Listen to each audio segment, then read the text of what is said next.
What's up, everybody? I'm sure you were expecting a different face. You were expecting to see Joseph, since he is the Utah Utes Football Digest brand. But I'm not Joseph, I'm Hunter.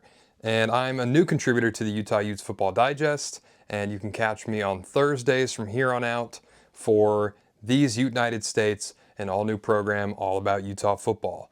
But for today, the reason I'm coming to you on a Tuesday is that we have an emergency broadcast. And that emergency broadcast has to do with this jersey I'm wearing right here. And I'll tell you why in just a minute. But we've got a couple other things to talk about first.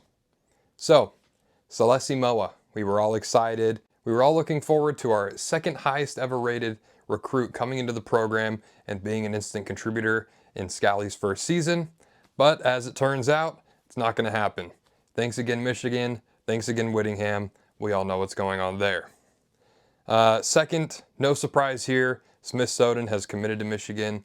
I guess Scalley decided he was only going to pay for tackling this season, and Snowden just wasn't going to make the cut. Teo Johnson didn't commit to Michigan, but he did commit to UCLA, which I found personally extremely surprising. Other than money, I have no idea what could have been the motivation there.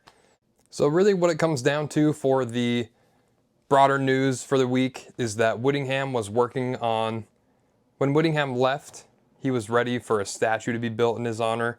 And at this moment in time, he's looking for a bust to be built.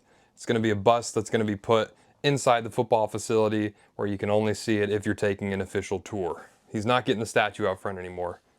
Look, I'm just kidding. We can all be grateful for Whittingham and what he contributed to Utah football for 30 years combined, and also be a little bit frustrated at how his going to Michigan has all unfolded in the time since. Okay, all that being said, what is the big announcement? What is the emergency broadcast about? And what does it have to do with this number 7 jersey right here? Well, no, Cam Rising is not coming back for one more year of eligibility, as we thought he might do for 4 or 5 more years. He's not joining the coaching staff as a quarterback's coach. This jersey represents something else. It represents loyalty. It represents a captain. It represents a quarterback. It represents a hatred for Gatorade. It represents a whole number of things. But the main thing it represents is that I do not own a Devon Dampier jersey, and Devon Dampier is coming back, ladies and gentlemen. Yep, that's right. So it turns out you might have seen my audition tape on my Twitter, where I talked a little bit about Bird Ficklin trying to make it clear to everybody that Devon Dampier was coming back, even though he hadn't made an official announcement. And everybody was thinking, come on, Bird, let's not jump the gun here. You know, let's not make any crazy announcements before anything's official. But it turns out all along, Bird was right. We get the Bird Spida back in the house, the Spida Bird, the Damplin, the Ficklier, whatever the 1-2 punch, whatever you want to call it, it's back in the house. Because Devon Dampier is officially announced, first on his Instagram and Twitter, using AI slop. Interestingly enough, you know it's 2026 when a football player announces he's not entering the portal using an AI slop rendering of his head football coach in his announcement video.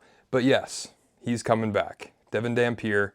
So we get the 1-2 punch back, and Devon Dampier is returning after providing 2,500 passing yards, an 84.4 rating, a bunch of passing touchdowns, all the amazing stats, and over 800 yards rushing.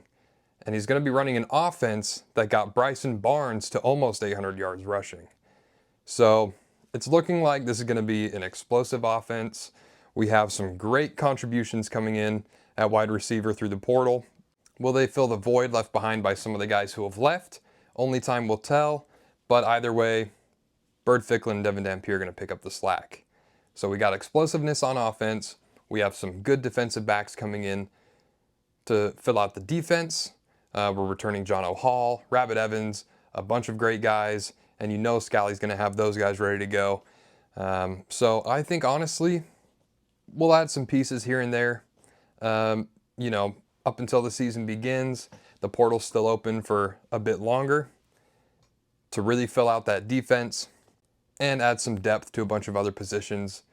But with Devon Dampier returning, something that had us all holding our breath for, weeks now, we can breathe easy. We know we're going to have explosiveness. We know we're going to have production. And we've got the guy in Kevin McGivern who can put all that together and put that explosiveness to use. Ladies and gentlemen, things are looking good. I've been Hunter for Utah Utes Football Digest. Go Utes, and we'll see you on Thursday.